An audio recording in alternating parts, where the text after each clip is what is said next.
রিলিফের চাউল আসছে, খয়রাতের চাউল। প্রমাণ কত নিবেন? নেটে দেখেন, ইউটিউবে দেখেন, খবরে দেখেন, অমুক জায়গায় 100 বস্তা চাউল জব্দ করা হলো, অমুক নেতা আটক, তমক নেতা আটক, ছিনতাই রাহাজানি। এইভাবে সমাজ চলবে? কথা বলেন, এইভাবে দেশ চলবে? এইভাবে সমাজ, দেশ, রাষ্ট্র কখনোই চলতে পারে না। আদর্শওয়ালা মানুষকে ক্ষমতার চেয়ারে বসতে হবে। আদর্শওয়ালা মানুষ যদি ক্ষমতার চেয়ারে বসে, চরিত্রওয়ালা মানুষ যদি ক্ষমতার চেয়ারে বসে, আমানতদারী মানুষ যদি ক্ষমতার চেয়ারে বসে, দেশটা সোনার দেশ হয়ে যাবে। কথা বলুন, ঠিক কিনা? রক্ষক যদি হয় ভক্ষক, বেড়া যদি খেত খেয়ে যায়, তাহলে কি হবে? হবে না তো। যাদের উদ্দেশ্য রাজনীতি করার অর্থই হলো পকেট ভর্তি, এই রাজনীতি দিয়া কখনোই সমাজে শান্তি আসবে না। ঠিক না কথা বলুন? খুব খেয়াল করেন, রাসূল যেই আদর্শ দেখা গেছেন, সেই আদর্শ পৃথিবীতে বাস্তবায়ন করতে হবে। আল্লাহর কসম করে বলি, আল্লাহর কসম করে বলি, রাসূলের আদর্শ ছাড়া কোন মুসলমান যদি কোন ব্যক্তিগত কোন মানুষের আদর্শ পৃথিবীতে বাস্তবায়ন করার জন্য আন্দোলন করে, সংগ্রাম করে, কোরআন হাতে নিয়ে বললাম, ওই ব্যক্তির জন্য জান্নাত হারাম হয়ে যাবে। কি আপনারা মনে হয় বিশ্বাস করেন না? বিশ্বাস করেন?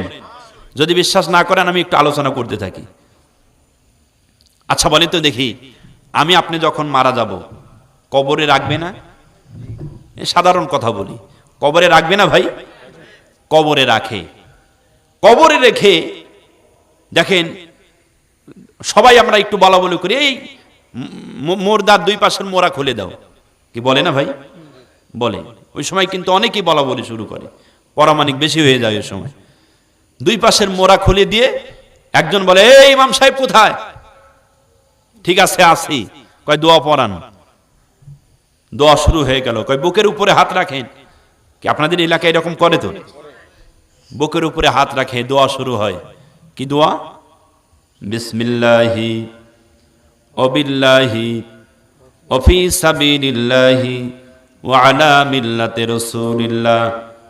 এই দোয়াটা দিয়ে পড়ি। এই দোয়াটার অর্থটা কি? এই দোয়াতে আমরা কি বুঝলাম? সংক্ষিপ্ত হারে এক কথায় বোঝেন, এই দোয়ার অর্থ আমরা এটাই বুঝলাম, আজকে থেকে এই ব্যক্তিকে রাসূলের মিল্লাতের উপরে আমরা রেখে গেলাম। কার উপরে? রাসূলের মিল্লাতের উপরে। খুব খেয়াল করেন। এখন আমি আপনাদের কাছে প্রশ্ন করি, যেই ব্যক্তিকে আমরা কবরে রাসূলের মিল্লাতের উপরে রেখে আসতেছি, এই ব্যক্তি যতদিন দুনিয়ায় বেঁচে ছিল রাসূলের মিল্লাতের বিরোধিতা করেছে, রাসূলের আদর্শের বিরুদ্ধে চলেছে, কোরআনের আইনের বিপক্ষে চলেছে, ইসলামের বিপক্ষে কথা বলেছে, কোরআনের আইনের বিপক্ষে পদক্ষেপ নিয়েছে। এমন একজন ব্যক্তি মারা যাচ্ছে, আর আমরা তাকে রাসূলের মিল্লাতের উপরে রেখে আসতেছি। আচ্ছা আপনারা বলেন তো দেখি, মৃত্যুর পর মরা লাশটা কি রাসূল ওই সময় গ্রহণ করবে? সবাই বলেন একটু ভাই, বলেন করবে? করবে না তো।